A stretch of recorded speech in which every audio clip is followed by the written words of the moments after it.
በ22 ዓመቱ ሚሊዮነር የሆነ ከ37 በላይ የፈጠራ ስራዎች ያሉት ወጣትነቱ ስኬታማ ከመሆን ያላገደው ልባም የሁለት ድርጅቶች ባለቤት ስለሆነው በደቡብ ክልል ጉራጌ ዞን ውስጥ ስለተወለደውና ከድሃ ቤተሰብ መወለዴ እዚህ እንድደርስ አድርጎኛል የሚለንን ድንቅ ኢትዮጵያዊ በዚህ ቪዲዮ እናገኛለን።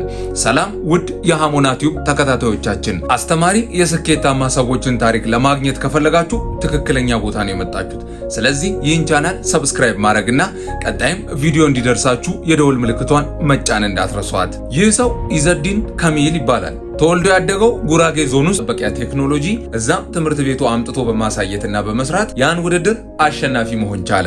ቀጥሎም ደግሞ በትምህርት ቤቱ ያሸነፈው ኢዘዲን ካሚል የደቡብ ክልልን እንዲወክል ተነግሮት በሀገር ደረጃ እንዲወዳደር ተደረገ። እሱም በዛ ውድድር ያቀረበው ከየትኛውም ቦታ ሆኖ በስልኩ የሚቆጣጠረውን ስቶቭ ሰራ። ሁለተኛ ሆኖ ውድድሩን ጨረሰ።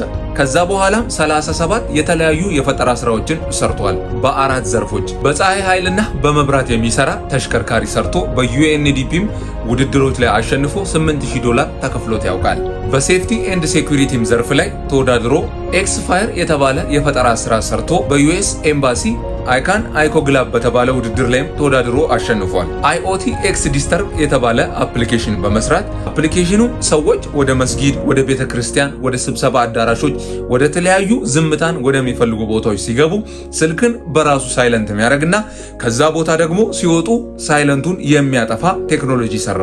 ኮሮናም በመጣ ጊዜ ሁሉም ሰው ከቤቱ እንዳይወጣ በተነገረም ጊዜ እሱ ትምህርት ስላልነበረው ወደ አዲስ አበባም ተጉዞ አጎቱ ጋር በመቀመጥ የተለያዩ ስራዎችን ለመስራት ሞከረ። በሽታው ንክኪ አይፈልግምና እሱም የፈጠራ ስራ መስራት እንዳለበት አስቦ እጅን ወደ አፍ ሲያስጠጉ በራሱ አውቆ የሚጮህ ሰዓት መሳይ ቴክኖሎጂ ሰራ። በጊዜውም የኦክሲጅን እጥረት ስለነበረ ቬንቲሌተር፣ በእግር ፔዳልና በሴንሰር የሚሰሩ የሳሙና ዲስፔንሰሮችንም መስራት ቻለ። በዛም ጥሩ ብር ማግኘት የቻለው ኢዘዲን ከቤቱ ወጥቶ በራሱ ተከራይቶ እየኖረ የተለያዩ የፈጠራ ስራዎችን ለመስራት ሞክሯል። አውቶማቲክ የፈሳሽ ሳሙና ዲስፔንሰሩንም በብዛት አምርቶ ለመሸጥ አስቦ ኤሌክትሮኒክሶችን ከቻይና አስመጣ።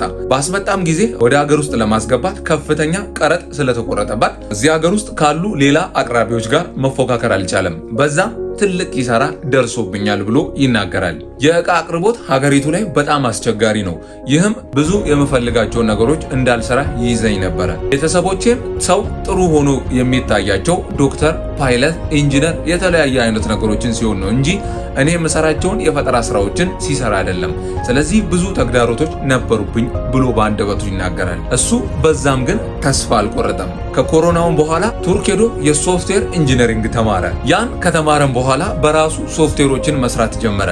የሰራቸውም ሶፍትዌሮችን ፌስቡክ እና የተለያዩ የማህበራዊ ሚዲያዎች ላይ በማጋራት እነዚህን የመሰሉ ዌብሳይቶች ማሰራት የሚፈልግ እያለ ይለጥፍ ነበረ። በዛም ሰዎች አይተው ለሱ ትዕዛዝ መስጠት ጀመሩ። በነዛም ስራዎች እስከ 1.6 ሚሊዮን ብር ማግኘት ቻለ። ስኬቱ ወደ ላይ እየናኘ የነበረው ኢዘዲንም እነዚህን ስራዎች ከሰራም በኋላ ትምህርቱን ትቶ ወደ ኢትዮጵያ በመመለስም ሄክዛላብስ የተሰኘ ድርጅት አቋቋመ። በዛም ውስጥ ጓደኞቹን በመሰብሰብ 13 የተለያዩ የሞባይል አፕሊኬሽኖችንና 31 የተለያዩ የፈጠራ ስራዎችን መስራት ቻለ። ውስጤ ፓሽን ባይኖር ኖሮ ከገጠር ወጥቼ አዲስ አበባ አጎቴ ጋር ከአጎቴም ቤት ደግሞ ወጥቼ በራሴ ለመኖርና ሁሉንም ነገር ለማድረግ አልሞክርም ነበረ። ውስጤ ፓሽን ስላለ ነው ይህንን ያደረኩት። የተለያዩ 37 የፈጠራ ስራዎችንም እየሰራሁት ብሎ ይናገራል።